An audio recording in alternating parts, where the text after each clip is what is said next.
generation, and the Hamas and their accomplices, the useful idiots in the West, are falling in line in ways that are terrifying. Last thing I'll just say, we saw a dramatic change in the language of the activists here in America on October the 8th.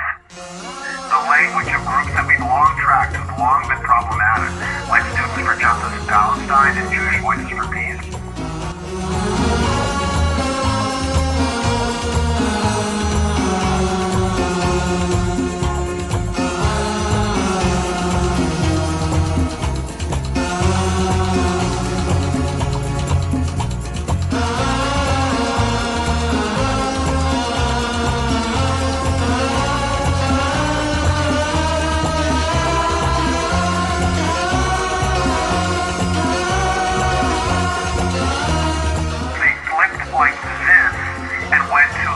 Iranian propaganda.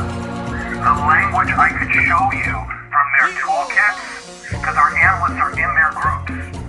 We saw this again on October the 8th. It was that fast. Like the language in their toolkits was all about the Zionist entity and lots of other language that we recognized from Iranian propaganda. We think there's something more to this that's below the waterline. It's the young generation we need to be focusing energy on.